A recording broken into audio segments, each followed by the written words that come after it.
So, Robbo, you're the coaching tactics guy. Where does Messi fit? How do you do that? How do you tell me what the scenarios are and how Manchester City would evolve in their style of play to accommodate Messi? I could see him playing in one or two positions. He could play on the right-hand side of a front three with Aguero or Jesus through the middle, Sterling to the left of that, with a fullback that keeps overlapping and trying to give the width out on the right-hand side. He'd come in on his left foot.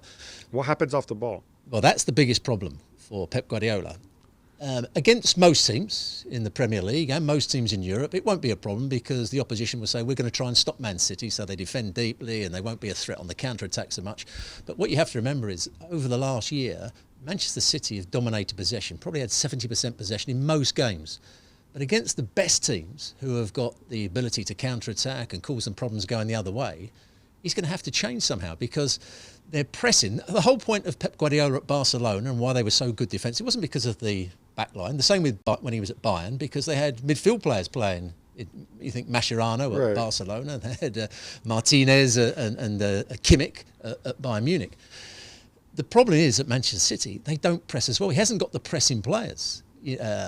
Aguero, he will press but doesn't really want to do it. Mahrez, when he's playing, doesn't really want to press the ball. Sterling will run around a little way and press the ball when it's in front of him, but he's not going to recover too far. And then you've got midfield players that are better on the ball than they are defensively. And I don't think the introduction of Rodri last season was good enough defensively to cope for the other players that are all got that ability. So, okay, now I know obviously pressing football and the high press, that is the flavor of the last couple of years. Most of the big teams do it. It certainly is now. Bayern Munich have won the Champions League. Absolutely. But it's not the only way you play football. No. And we've seen Pep evolve, right, in many ways. Could we see him perhaps think about returning to something different where maybe they don't push up the back line as far as they do. Maybe they defend positionally a little more. Maybe they don't press. Maybe they say, all right, you know what? We lose the ball. Let's retreat to midfield and I'll go back to one of your old favourite coaches, Arrigo Sacchi. He had three ways of defending. He had more than three ways, but in terms of how they pressed.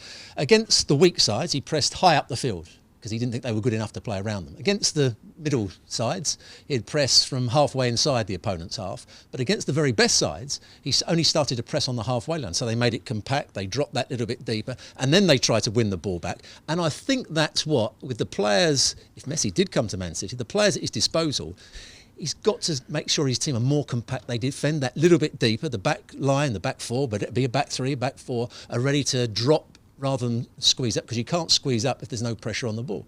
So I think there'll be ways that Pep Guardiola has to change the way. And if you defend deeper, you still have the option of the ball over the top to Sterling or to Jesus with their pace. I mean, I just find it fascinating because it would be a reinvention again of Pep, whose football has changed so much in recent years. And that's what makes him such a good coach, because the managers that you see do well for 5-6 years and you say, well, they're absolutely brilliant tactically, and then 10 years later they've fallen off the cliff face. It's because they haven't changed their tactics. They haven't gone along with the fashions. They haven't gone along and changed the way they've tried to play. Guardiola, I think, will do that. Now, David Silva, who is, I think, a year older than Messi, obviously he was in central midfield for most of the year this year. Could we imagine maybe that being a home for Messi, perhaps alongside De Bruyne, maybe a little bit further up? Could that be something where you wouldn't necessarily have the same pressing responsibilities because you still have two wingers and a centre forward? Yeah, I think they could. Another way you could play is the way that I think it was the 2002 World Cup side of Brazil, where they played a back four with two fullbacks that got high up the field. Man City could do that with Walker, they could do it with Mendy.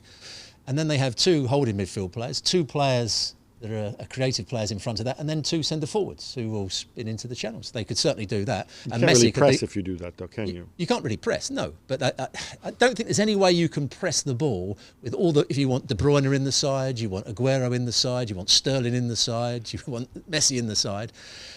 Fernandinho is and Rodri and Gundogan. You can't have all three of those playing so that you're better defensively. So it's going to be difficult for him to press the ball too high up the field. All right, it's going to be fascinating stuff to look forward to.